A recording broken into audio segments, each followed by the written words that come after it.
my ex-boyfriend was very sensitive about his intelligence. Until I saw what he kept in the basement, I might have been able to move past that insecurity. My name is Sonia. I'm 24 years old, and I started dating Matteo a year ago. We met at university, and we had a connection, but Matteo switched direction after graduating. He decided to study medicine instead. Midway through the course, he ended up quitting. But we didn't start dating until our paths crossed a few years later. He was a bonny boy, as my Scottish mother would say. He had the sort of face that could make a person forget their better senses, and that almost happened to me. I don't trust pretty exteriors anymore. Before I tell my tale, I want you to know that I'm a smart woman. I only mentioned that for the sake of context. That was the first time I ever admitted it. Self-confident affirmations are reserved for boys, after all. Ladies must be modest, and they must never embarrass their male counterparts. Of course, I don't really believe that women should douse their flaming bras, pick them up, and strap into the 1950s. Yet so many people in today's world do believe that. Men and women, of course. It's not just the outspoken, oafish sexists who oppress us. It's the nice boys too. The ones who tell you how amazing you look, though they wish you wouldn't lie by using makeup. The ones who tell you that you're strong for a woman. The ones who like you, as long as you don't outshine them. Matteo took me out for dinner on our half anniversary. An act of romance. And now I see it as just that. An act. Much like everything he said and did. It was performative kindness. Kindness that would swiftly crumple like a house of cards. Something funny happened at the lab today, Matteo chuckled. Yeah? I replied, smiling. Smithy told me something that... Oh, wait, do you remember him? Matteo asked. Yeah, wow. I didn't realise he worked with you, I said. Oh, he just started, Matteo replied. Anyway, we were reminiscing on our uni days. I told him that we've been dating. He was impressed that I bagged you. Bagged me, I said, rolling my eyes at the wording. Lovely. Am I a bunch of apples on sale? Matteo smiled. Yeah, well, you remember how goofy Smithy could be. Anyway, he was talking about you being a physics prodigy. Prodigy. That was the word he used. My boyfriend continued laughing, and I raised an eyebrow. What's funny about that? Matteo smirked, seemingly befuddled by my frown. Well, no, it's just... obviously you're skilled in the subject of physics, but we're all skilled. I smiled, calming down. Oh, right. Yeah, silly Smithy. We all received the same degree. I don't know why he was teasing you. Exactly. Plus, Smithy and I were the ones who actually... Matteo trailed off. Well, anyway, shall we ask for the bill so we... You were the ones who... I interrupted, pressing my boyfriend to continue. The man shuffled irritably in his seat. Oh, nothing. I'm going to ask for the bill. No, finish your sentence, I urged. Matteo sighed. It's nothing, Sonia. Stop making a scene. I'm not making a scene, I insisted. I just don't know why you're being so weird this evening. And I just don't know why Smithy had to belittle me. I'm a lab technician, and you teach high school science, he said, shrugging. My eyes widened. Wow. Wow. Yeah, I knew you'd react badly. That's why I didn't want to say it, Matteo said. That's why you shouldn't have said it, I replied. But it's disgusting that you were even thinking it. I'm sorry for thinking the truth, he shrugged, snapping his fingers at a passing waiter. May we have the bill, sir? The waiter nodded, sensing the tension in the air, and hurriedly scurrying away. He could see the breadth of emotions on my face. The hurt, the anger, the confusion above all else. After 6 months of dating, Matteo flipped a switch. He became an entirely different person. He'd never spoken to me like that before. He'd never shown his true colours. And at that point in the evening, he still hadn't shown them. The truth, I gasped. Are you serious? My boyfriend shrugged for the 3rd time, and each dismissive reaction only deepened my rage. But, for the sake of not being branded the hot-headed woman, I caged my tongue. The waiter unwillingly returned with a frightened look on his face, and he silently passed the card machine to Matteo. My boyfriend and I held our argument whilst he footed the bill. I offered to pay, but I was met with silence. Silence that, as soon as the payment was made, scared the waiter away. You just weren't cut out for the laboratory. And that's fine, Sonia. Like you said, we all have the same degree. Doesn't matter who's done more with it, Matteo said. Done more with it? I laughed. I could have worked in a lab. I just didn't want to work in a lab. Okay, Matteo replied, attempting to take the high ground by remaining calm. Don't be hysterical. My fists clenched, as did my teeth. Well, stop saying hysterical things, Matteo. This wasn't about you, Sonia. Smithy was winding me up. He implied that you were too good for me, Matteo said. He kept raving about how much of a prodigy you were. I received a first-class degree, you know. So did I replied, seething. Not only that, I was awarded top-performing graduating student. That's why Smithy was making the joke. If you'd actually bothered to turn up to the graduation ceremony, you would have known that. Matteo's face whitened. You... what? That's not a real award. I scowled. I could show you the certificate.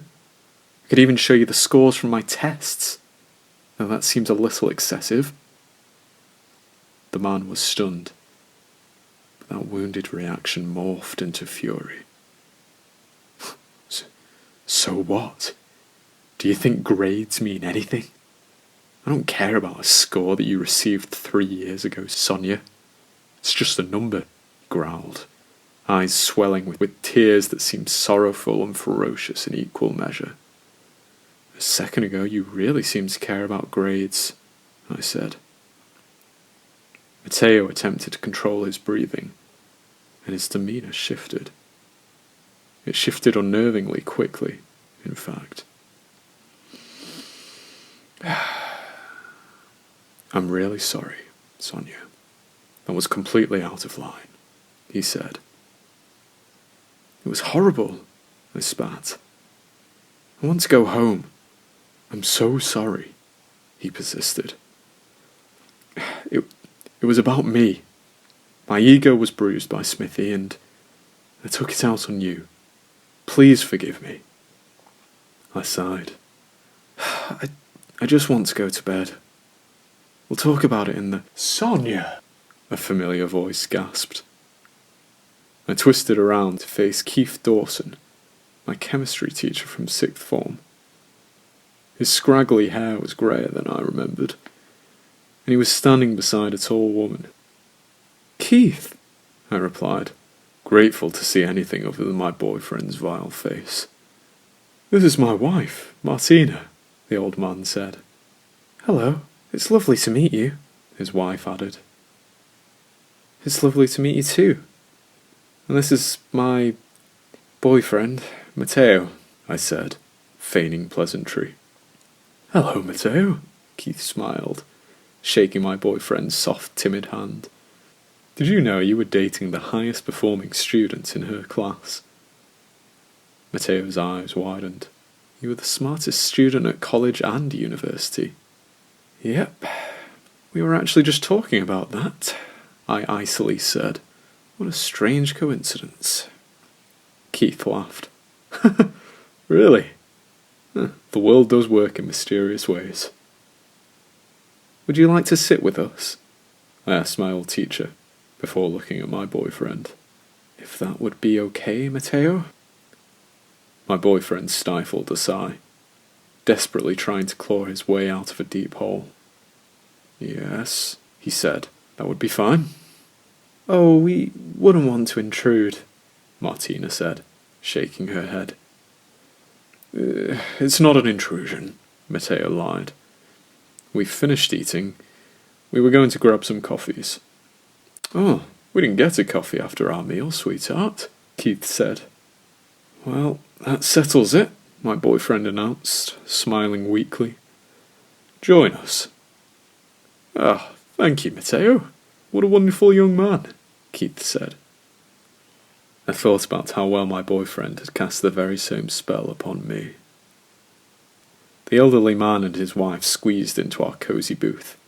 It was around 8:30 in the evening, and the tables were slowly starting to empty. But time flew by. We drank coffee and conversed. I was still deeply stung by Matteo's words. But I loved him. I loved who he'd been until that evening. I wanted to believe that something else had caused him to snap. He didn't mean to say those things to me, I told myself. Something must be wrong at work. Smithy upset him. That's it. I must say, this makes me feel young. Keith laughed. My daughter's the same age as you, Sonia, and she'd probably be cringing at the silly things I'm saying. Don't worry, I'm cringing on her behalf, Martina laughed. Well, no change there, the man said, lovingly grinning at his wife. I've been thinking a lot about that exchange, the look they shared. I know good men are out there, men who actually see the person beneath the shell. But that's all I had ever been to Matteo, a shell. And when that soft, simple exterior cracked to reveal the substance within, he didn't like what he saw. So, Sonia, what are you doing these days? Keith asked. I'm actually working as a high school physics teacher, I said, smiling. Physics? Keith gasped. But, no, it's okay. You still chose to teach science, Sonia. You chose the wrong type of science, but I won't fault you for that. Well, I still teach chemistry, I said. You know we have to teach all of the sciences. I know, I'm only teasing, Keith laughed. And what about you, Matteo? What do you do? I work as a lab technician, he bleakly replied. You don't sound too happy about that, Martina said, smiling. My boyfriend shrugged. I just think I could have done more with my life. I studied medicine for a little while, but, well, this suits me. You're so young, Matteo.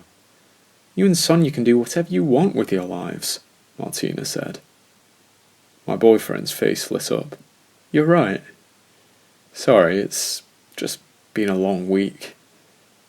But it's Saturday night. I think we deserve to enjoy ourselves. Don't you agree, Sonia?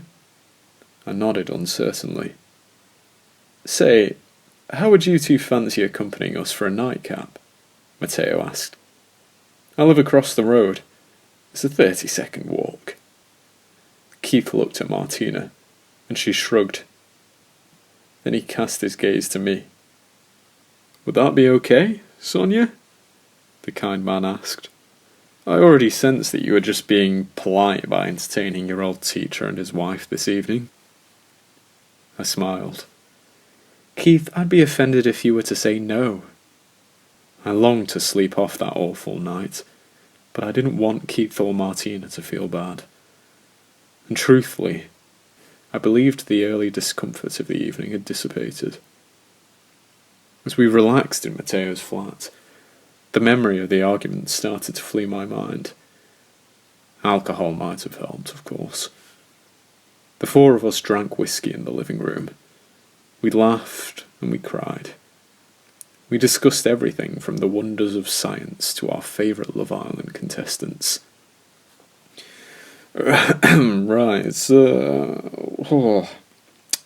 11 o'clock, Keith drunkenly slurred. And we're not as young as you crazy kids. We'd better head home. Where is Martina? She went to the toilet, I said. Yeah, that was about an hour ago, Keith pointed out, clearly struggling to think clearly. I'll go and check on her.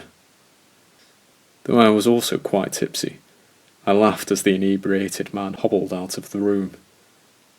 Finding the moment too funny to forget, I immediately texted Tess, my oldest friend. I let her know that our high school teacher was stumbling around Matteo's house drunkenly. She didn't believe me, so I followed Keith into the hallway and snapped a piece of photographic evidence. Flesh in the Grape Tower. A distant voice sounded. The unexpected, disjointed exclamation sent a shockwave of fear through my body. My phone jolted out of my hand and clattered to the floor. However, in my merry stupor, I didn't think to pick it up. I simply waddled forwards, chasing the source of the sound. Grape in the Grape Tower. A muffled voice loudly giggled. There was something deeply disturbing about it. The inflections of the words felt wrong, as did the pauses and the varying volume. It sounded so unnatural and confused. I realised that the noise was coming from the basement, and I was baffled to find light spilling through the doorway. The door was always locked. Matteo claimed it had been locked since he started renting the place, and he also claimed that he hadn't bothered to ask the landlord for a key. Hello? I tipsily called. Are you... The basement light clicked off. Possessed by an instinctive urge to run, I found myself staring into the colourless crater of Matteo's basement. From the darkness below, footsteps pattered across the floor. They ricocheted off the walls. I felt dread in my heart, but my head was telling me that I had to go downstairs. Resisting every primitive desire, I descended into the basement. With every squeak of my unsteady feet against the wooden steps, my fear heightened. I'm not a superstitious person. I'm not even particularly afraid of the dark. Nevertheless, months later, that basement still plagues my dreams. Hello? I called a second time. Nothing. I finally reached the bottom of the stairs, and I realised that I didn't have my phone. I was standing in the darkness, feeling a nearby wall for a light switch. Give and give, think. That disjointed voice wailed. That was when I saw her, the woman in the corner. A haunting, shadowy spectre swayed listlessly at the end of the basement. Her form was dimly outlined by the streetlight pouring through Mateo's basement window. She was facing the wall and murmuring something.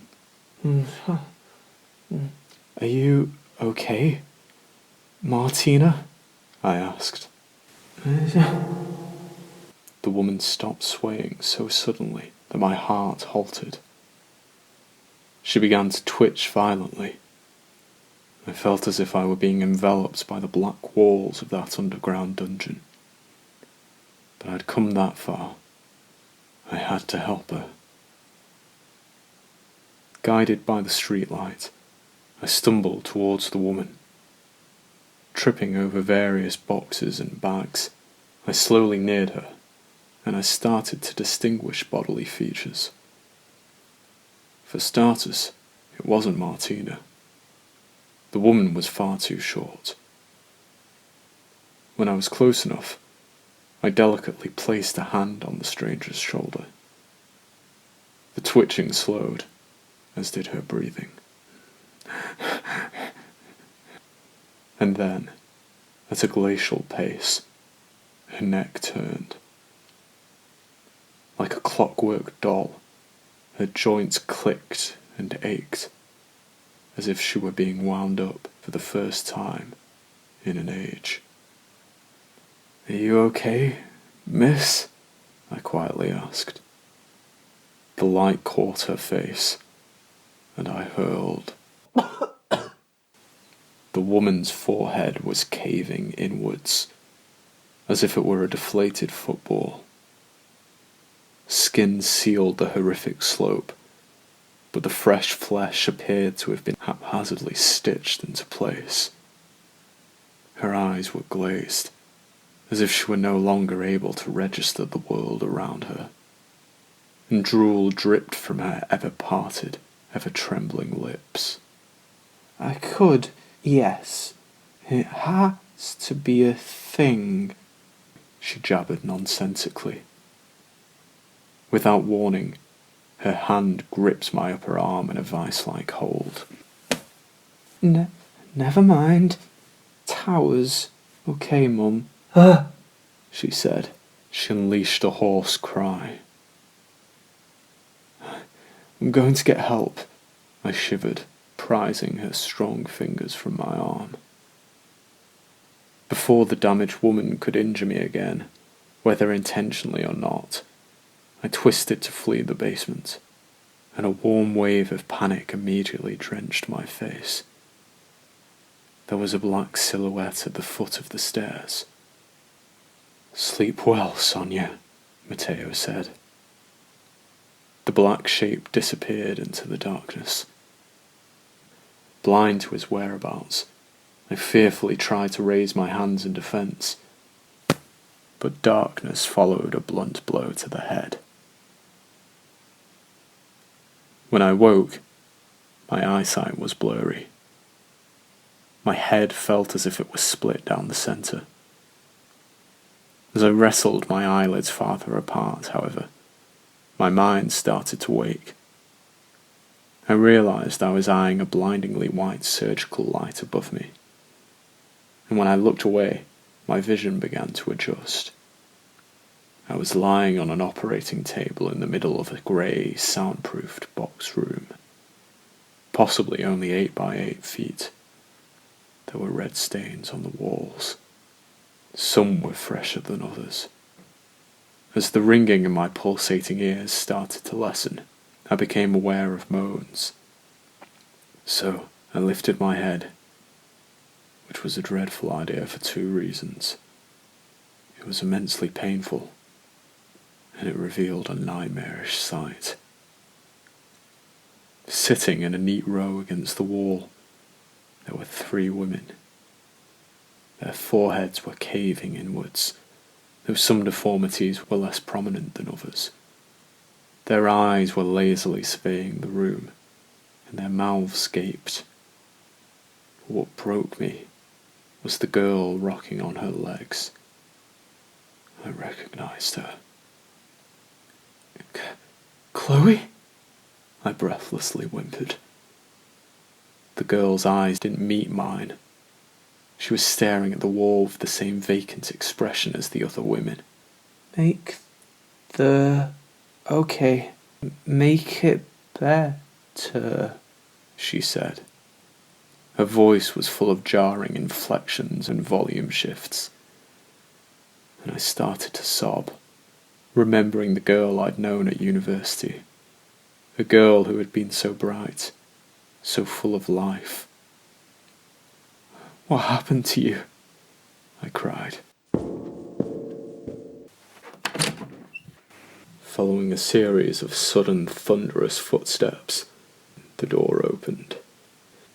As I peered through it, I saw a familiar narrow window at the end of a lightless room.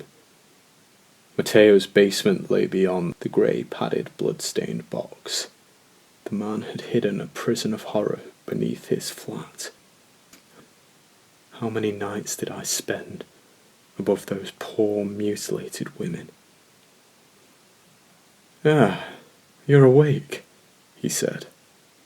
The malicious man was carrying a squirming body over his shoulder, and he placed her beside the other 3 women. It was the lady I'd first seen in the basement.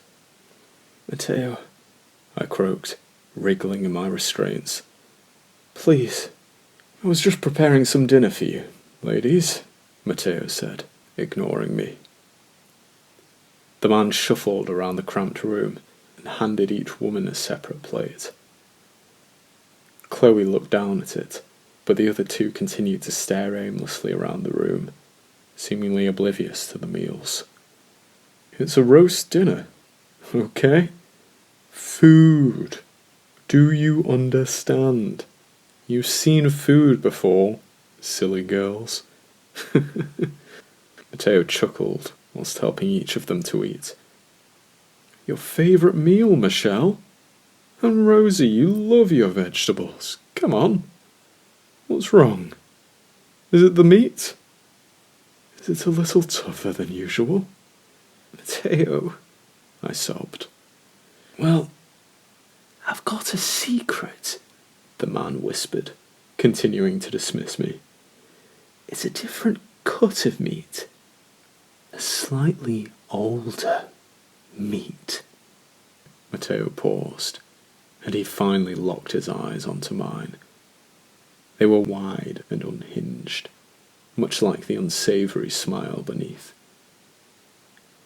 As I carefully inspected the food, I started to connect the terrible sequence of events. The bloody plates, the toughness of the meat. "Where's Martina? Where's Keith?" I whispered, lip quivering. The man smiled coldly. "There wasn't room for them, Sonia. But there's room for you." Matteo began to unload the contents of a tool bag, revealing an assortment of surgical instruments, and I started to scream tearfully. "Why are you crying?" he asked. "I just implied that I wouldn't ever let them eat you, Sonia. There, I stated it plainly for you. Honestly, I thought you were smart." "Okay, I'll be dumb. Is that what you want?" I wailed. "I'm just putting things right, Sonia. You remember what Chloe was like. I made her better." "I love her, Sonia," Matteo said. "And I'll love you too. I promise." The man crouched down, and he grabbed Chloe's limp, lobotomized head in his hands. He placed a kiss on her caved forehead. She barely seemed aware of his presence. "Potatoes," she whispered, before groaning painfully. Matteo laughed sinisterly. Yes, clever girl. Well done. They are potatoes. Oh, you're starting to understand. I'm sorry for upsetting you," I sobbed.